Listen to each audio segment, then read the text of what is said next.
Une série d'anthologies présentées par Guillermo del Toro, produite par Guillermo del Toro, même parfois écrite par Guillermo del Toro, mais sans Guillermo del Toro derrière la caméra. Nom d'une briquette.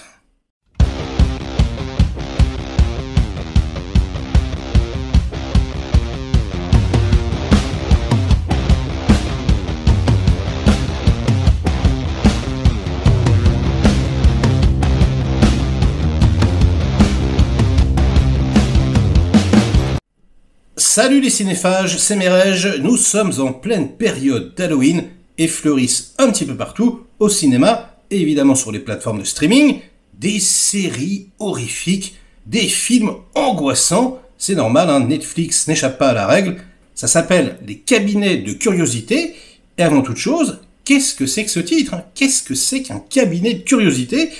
Eh bien les cabinets de curiosité sont en fait des pièces ou parfois des meubles où sont entreposées et exposées des choses très rares, nouvelles et singulières. Voilà, on reprend la définition du Littré et on y retrouve un mélange hétéroclite comprenant des choses naturelles, artificielles, scientifiques ou exotiques.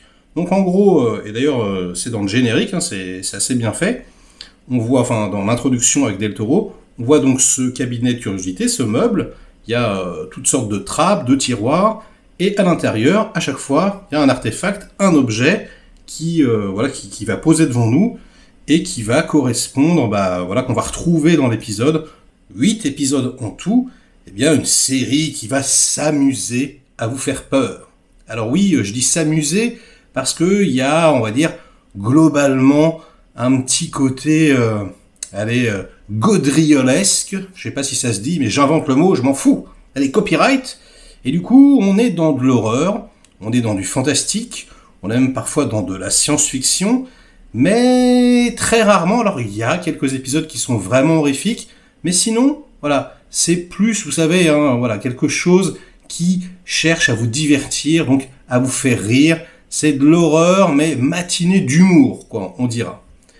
Alors, j'en attendais peut-être trop, et surtout, moi j'adore Del Toro, il est responsable selon moi du meilleur film de l'année, hein, avec Nightmare Alley, donc j'avais la langue pendue, et première déception, et pas des moindres, Del Toro il fait que parler au début.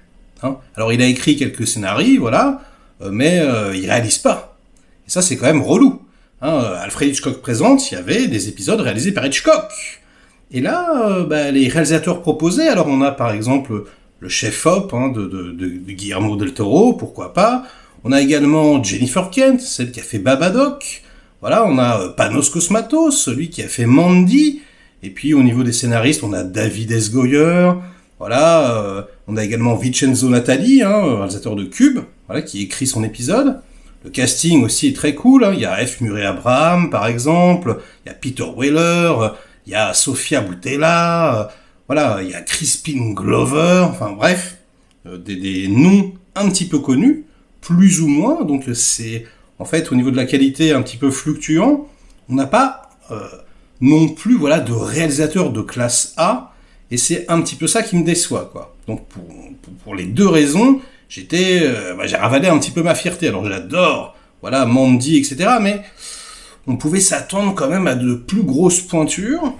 Surtout que, formellement, globalement, j'ai envie de vous dire, c'est quand même un tout petit peu, allez, j'ose le dire, peut-être un tout petit peu cheap, alors pas tout le temps, mais on sent qu'ils ont manqué de budget, quoi. On sent que c'est vraiment resserré, que voilà, ils sont obligés d'user de plein de petits artifices pour cache-misère quelque part, hein, pour essayer de faire quelque chose qui a de la gueule. Et ça en a, hein, je veux dire, la photographie par exemple c'est plutôt bien, mais on sent que voilà, le portefeuille, ils ont Netflix là, ils ont fait on va vous donner, mais pas trop. Hein, soyez raisonnable. Donc du Guillermo del Toro raisonnable, moi ça me parle pas vraiment. Hein. Et surtout, je trouve que on ne retrouve pas vraiment l'esprit del Toro. Alors peut-être, à la Crimson Peak comme ça, peut-être quelque chose. Mais globalement, quand on pense, je sais pas, au labyrinthe de Pan, par exemple, on est dans quelque chose de plus dur, de plus viscéral. Et puis il y a beaucoup d'effets spéciaux en synthèse un petit peu pourris également.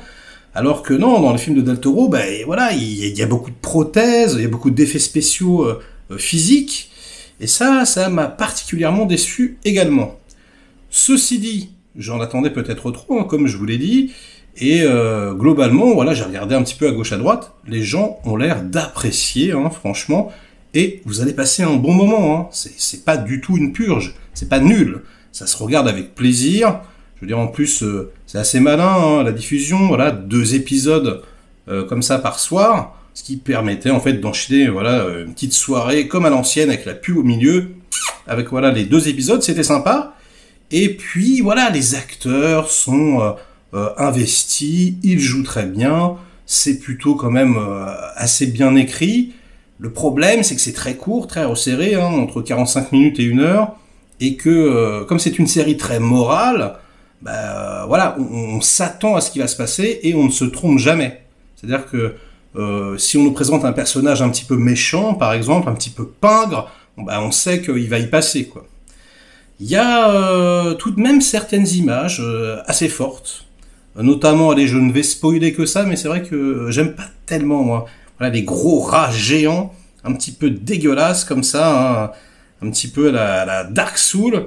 Ouais, j'ai pas aimé ce gros rat dégueu là, c'était assez dégueulasse, hein, franchement.